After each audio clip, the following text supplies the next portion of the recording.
What if the greatest mystery in the ancient world isn't in Egypt or Jerusalem, Baalbek, which is located in Lebanon, and I had the great privilege of going there, but buried deep in Lebanon, hidden in plain sight? This block and another two are actually far older than the Roman period.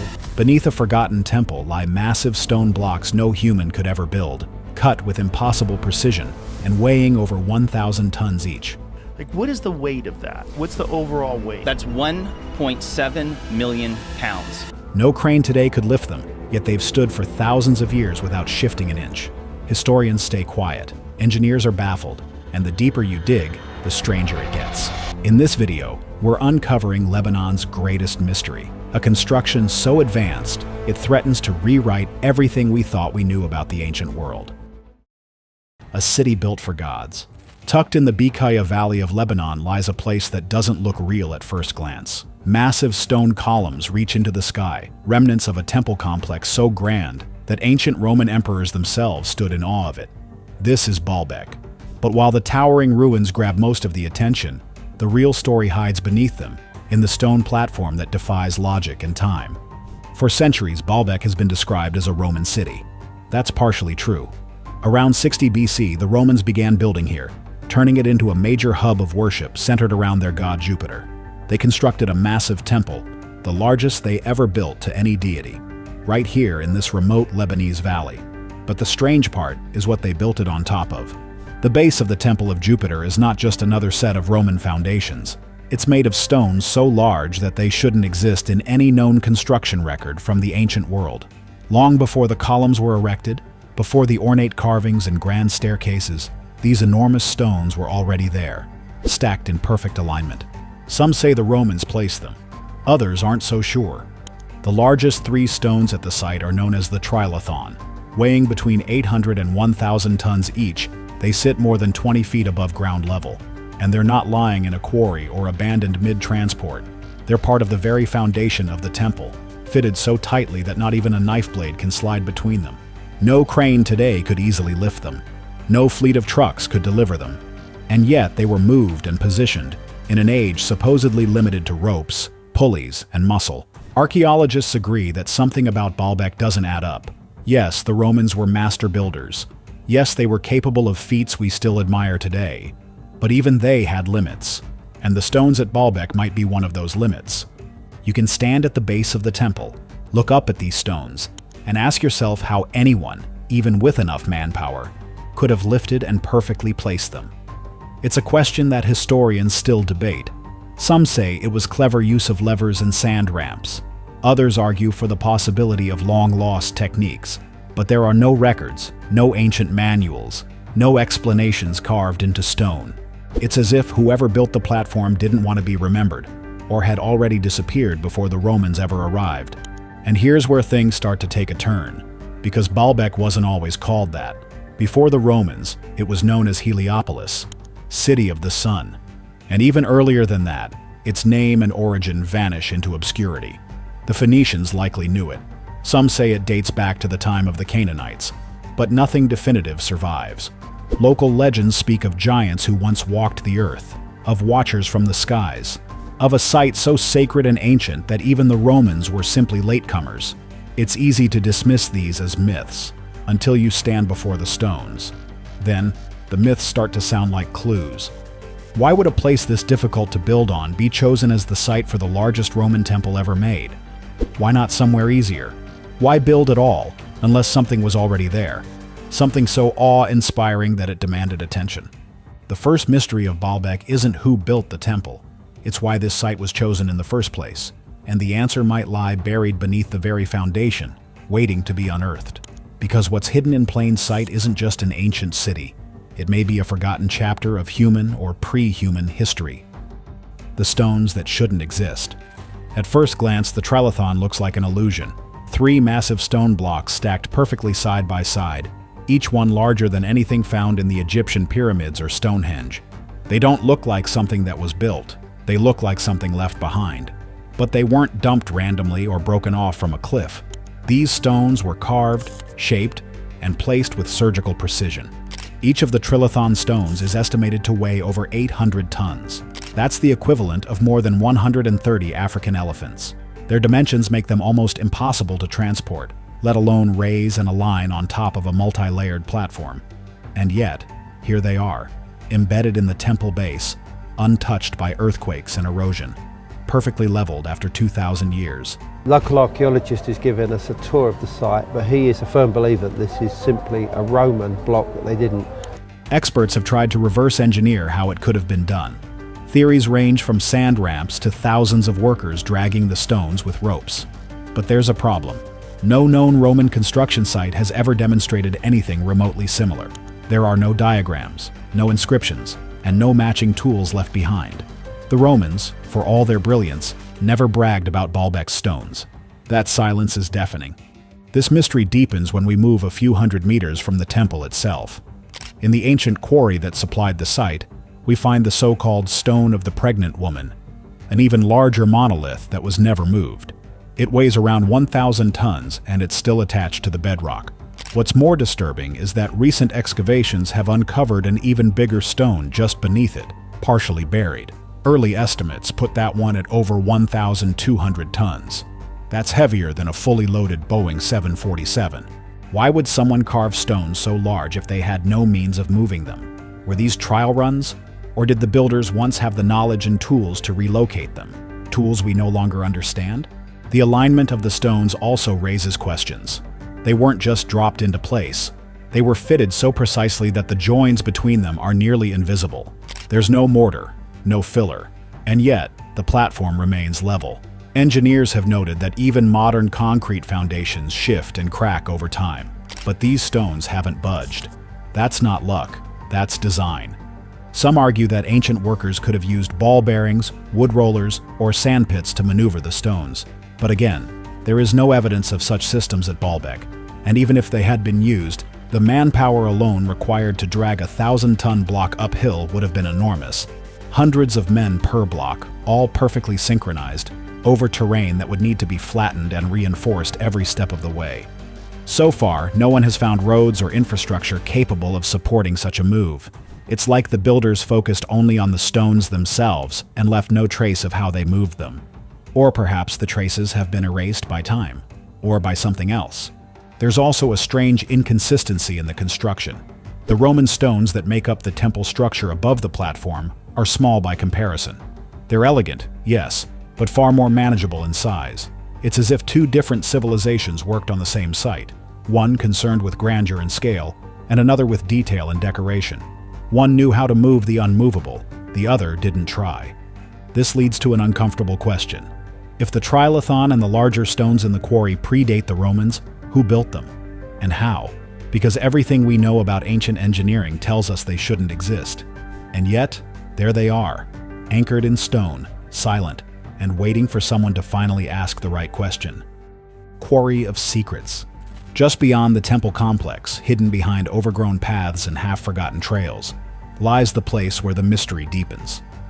The ancient quarry of Baalbek doesn't look like much at first, just a sloped patch of stone carved into the hillside. But once you understand what you're looking at, it becomes something else entirely. This is where the largest stones in human history were carved, and some of them are still here, abandoned mid-process, as if the builders simply vanished. The most famous of these is the Stone of the Pregnant Woman, a monolith that stretches over 65 feet in length and weighs close to 1,000 tons. For decades, people assumed this was the largest stone ever carved by human hands. But in 2014, a German archaeological team discovered an even larger block buried beneath it.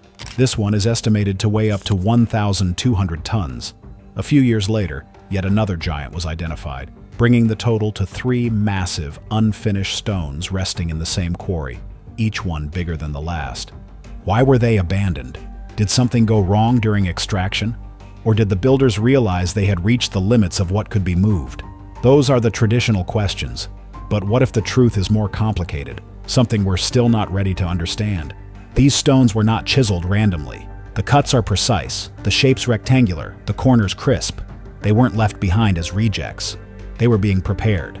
Some show signs of testing, where wedges were inserted to check the pressure. Others are still partially attached to the bedrock, which is strange in itself. If you were carving a block too large to move, Why go through the trouble at all? One explanation is that these were part of a construction plan that was never completed.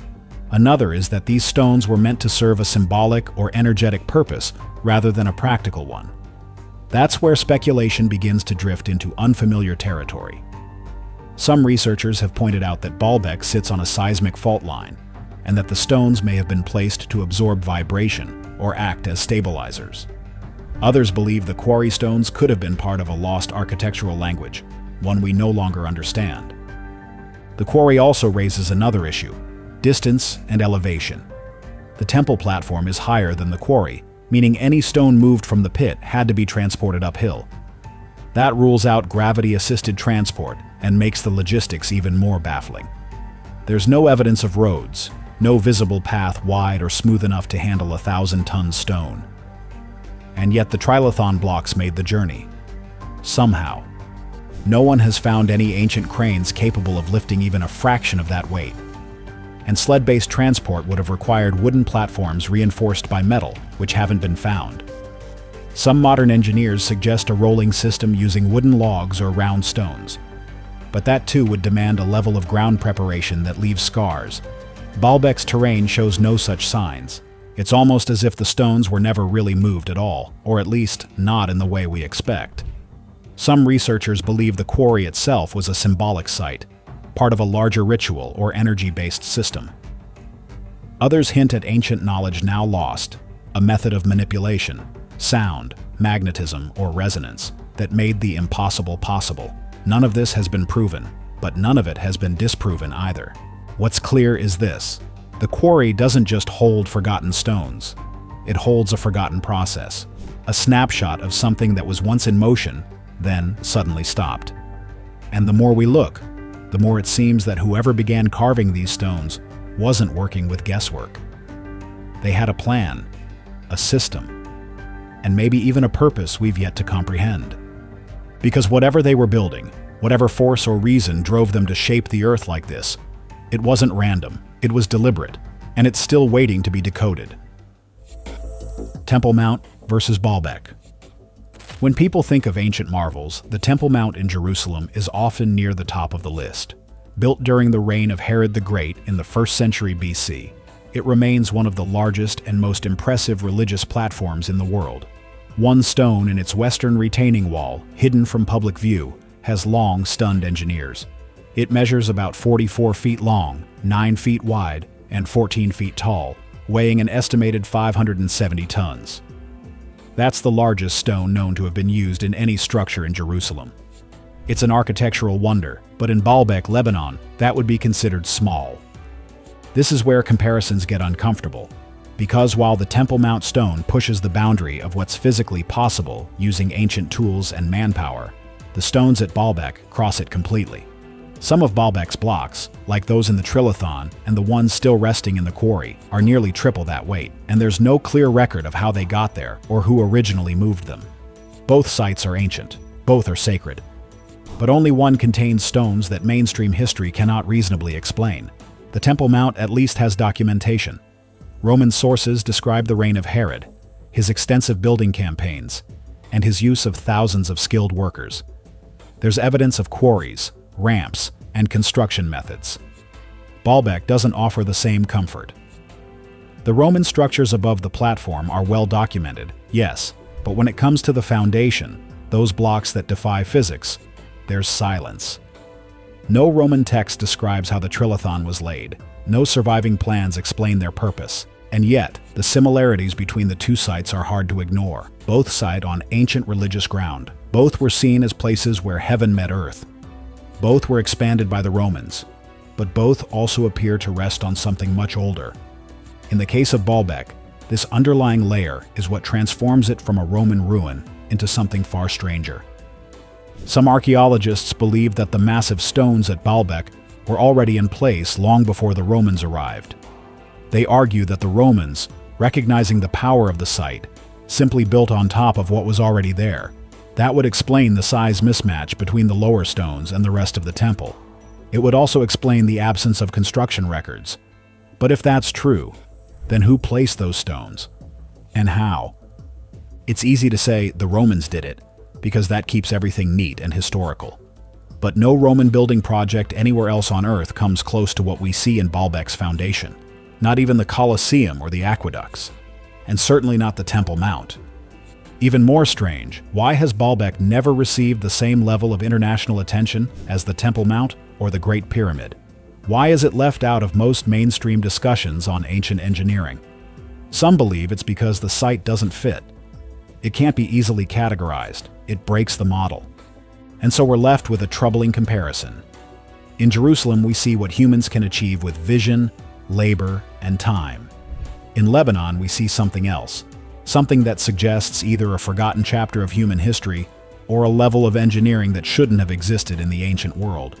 This is where the story takes a turn.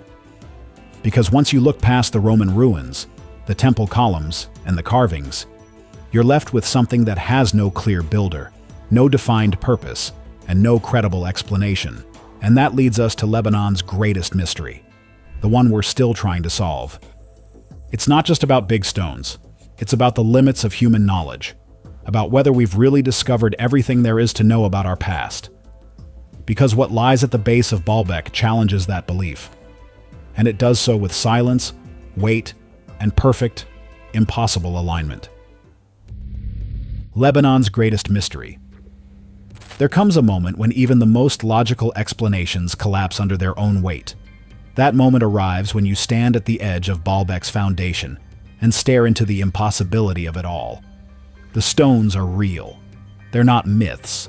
They're not part of a collapsed structure or erosion artifacts.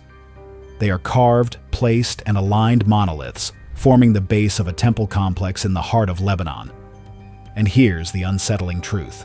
No one, ancient or modern, has ever duplicated this feat. This is Lebanon's greatest mystery. Massive stone blocks no human could ever build. Not with cranes, not with oxen, not with sweat, sand, or rope. Even if we accept the boldest theories of ancient engineering, we're still left with logistical gaps so wide they swallow every plausible explanation. Let's strip this down. You have blocks weighing over 1,000 tons. You need to cut them out of a quarry, move them uphill over uneven terrain, then lift them several meters into the air and set them into place with laser-like precision. Now imagine doing all of that without steel tools, combustion engines, hydraulics, or computers. There's no blueprint, no margin for error, and apparently no written record of the process. Mainstream archaeologists try to avoid words like impossible, but in quiet corners of academic discussion, Baalbek is exactly that, an impossibility no one wants to talk about. The Roman narrative offers comfort. It gives the mind a container to place the mystery inside, but that container doesn't hold. The math doesn't work. The logistics fall apart. And the silence from ancient sources becomes louder with each unanswered question. The stones sit there like a challenge, not just to our history books, but to our assumptions about what ancient people could do. If they didn't have help, they had knowledge. If they didn't use modern machines, they used methods we've lost or never knew. And if neither of those are true, then the implications stretch far beyond archaeology. Some fringe theorists claim extraterrestrial involvement. Others suggest the stones are remnants from a civilization that predates all known human history. Something wiped from memory. Something deliberately buried beneath newer temples and newer myths. While these claims are often dismissed outright, they exist because no better answers have been offered. What's most fascinating is the design choice. Whoever built the foundation at Baalbek didn't have to use 1,000-ton stones. They could have carved smaller blocks and arranged them together. The result would have looked identical. But they didn't do that. They chose the hardest possible path, the most unexplainable one. That suggests either an extraordinary level of confidence or a purpose we still don't understand. Some researchers believe the weight was intentional, that the mass of these stones served a stabilizing purpose, holding down the temple in a seismic zone. Others believe they played a role in energy transmission, that the site may have once been more than religious. It could have been technological, even interactive. No proof exists to confirm this. But no explanation exists to fully deny it either. What makes Baalbek so compelling is not just its scale, but its silence. There are no victory carvings celebrating the lifting of the trilithon. No tablets bragging about the placement of a 1,200-ton stone. No myths that explain the quarry stone's abandonment.